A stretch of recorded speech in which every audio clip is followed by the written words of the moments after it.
Assalamualaikum warahmatullahi wabarakatuh. Perkenalkan kami dari kelompok 2 Mikrobiologi Farmasi, program studi S1 Farmasi Universitas Negeri Malang, akan menyampaikan video terkait materi pembelajaran kami, klasifikasi organisme. Pada video ini, ada beberapa pokok materi yang akan dibahas, antara lain penamaan mikroorganisme, bakteri, kapang, hamir, virus, dan prion.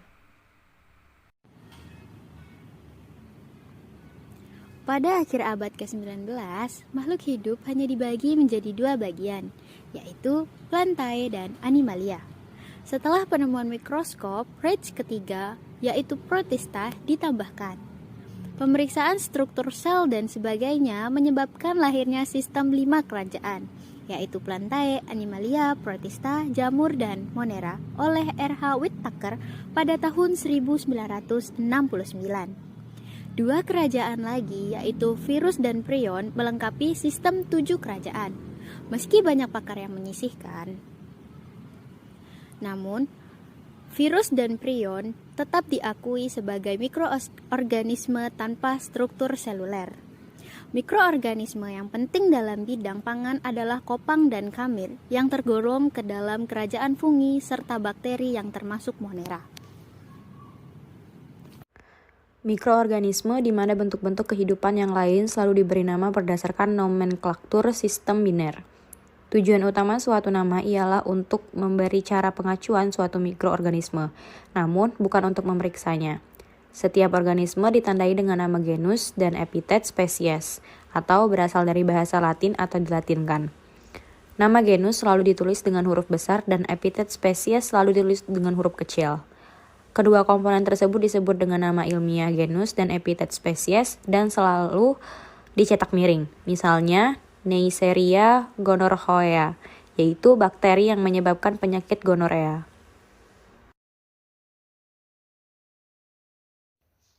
Yang kedua yaitu mengenai bakteri. Dengan lingkup 1 ukuran, bentuk, dan susunan, dan yang kedua pewarnaan gram. Bakteri memiliki karakteristik khusus, yaitu dapat menyesuaikan diri pada lingkungan dan sumber karbon untuk energi. Bakteri dapat memperbanyak diri dengan membelah diri. Mengenai ukuran, bentuk, dan susunan, bakteri merupakan sel prokariotik yang sangat kecil, berdiameter antara 0,23 mm, dan untuk yang berbentuk batang memiliki ukuran 0,5 sampai 15 mm. 3 bentuk dasar bakteri yaitu bulat atau kokus, batang atau bacillus, dan spiral. Bentuk kokus bisa membentuk pasangan yang disebut diplokoki. Kelompok dari 4 sel disebut tetrat, kelompok dari 8 sel disebut sarcina, dan yang berbentuk rantai disebut streptokoki. Adapun yang berbentuk bergerombol seperti anggur disebut staphylokoki. Bakteri yang berbentuk batang dapat membentuk pasangan yang disebut diplobacilli atau rantai streptobacilli. Untuk bakteri yang berbentuk spiral bisa berupa batang pendek seperti koma atau vibrio, membentuk helix atau spirilla, dan bergerak dengan cara merentang atau flexing, serta bergoyang dengan wiggling, yang disebut dengan spiroket. Adapun pewarnaan gram, berdasarkan susunan dinding selnya, bakteri diklasifikasikan menjadi 2 golongan, yaitu bakteri gram positif dan juga bakteri gram negatif. Pengelompokan ini didasarkan pada prosedur pewarnaan gram yang menghasilkan 2 jenis bakteri yang berbeda. Oleh karena berbeda susunan dinding selnya, kedua jenis bakteri ini memiliki sifat ketahanan yang berbeda terhadap panas dan juga senyawa-senyawa antibiotika. Adapun beberapa contoh gambar bakteri yang dapat kita saksikan diantaranya Coccus, Diplococi, Staphylococcus, Streptococcus, Sarcina, dan juga Tetrat.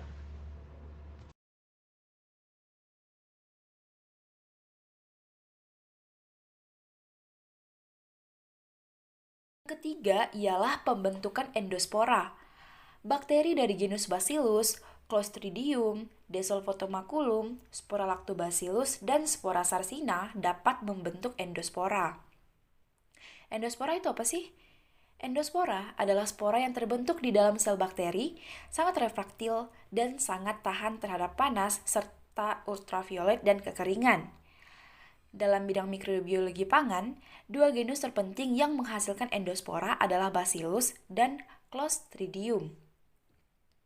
Bakteri yang memiliki endospora jika mengalami lisis akan melepaskan sporanya yang akan tetap dorman, yaitu bertahan hidup tanpa aktivitas metabolisme yang bisa terdeteksi. Jika kondisi lingkungan menguntungkan, maka spora tersebut bisa melakukan germinasi, yaitu kembali tumbuh sebagai sel vegetatif yang melakukan metabolisme normal. Selanjutnya ialah kapang. Kapang itu apa sih? Kapang adalah mikroorganisme yang memiliki banyak sel atau multiseluler yang pertumbuhannya pada bahan makanan umumnya berbentuk seperti kapas. Istilah sebutan sehari-hari itu jamuran, sehingga mudah diamati dengan mata. Struktur kapang itu menyerupai kapas, disebut miselium yang tersusun oleh benang-benang atau filamen yang disebut hifa. Jika diamati di bawah mikroskop HIPA, ada yang memiliki dinding pembatas atau septat dan ada yang tanpa dinding pembatas atau non-septat. 4. Kamir. Kamir adalah mikroorganisme eukariotik bersel tunggal yang tergolong fungi, berukuran antara 5 dan 20 mikron. Kamir termasuk organisme uniseluler yang bersifat aerob. Kamir termasuk organisme uniseluler, namun memiliki ukuran yang lebih besar daripada bakteri.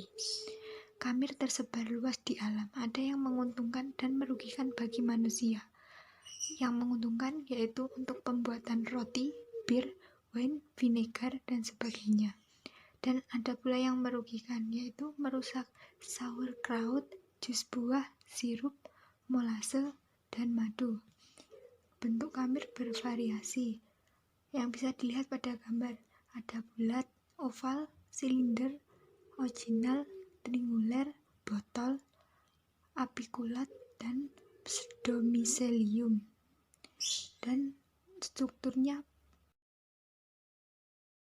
Kamir berkembang biak secara aseksual dengan pertunasan, pembelahan, atau kombinasi pembelahan dan pertunasan.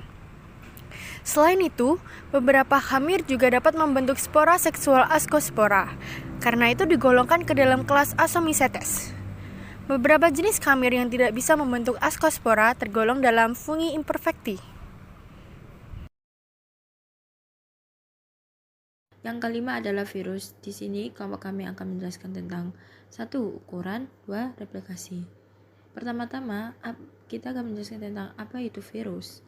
Virus adalah mikroorganisme yang sangat kecil yang mengandung asam deoksiribonukleat (ADN) atau asam ribonukleat (ARN) sebagai materi genetikanya.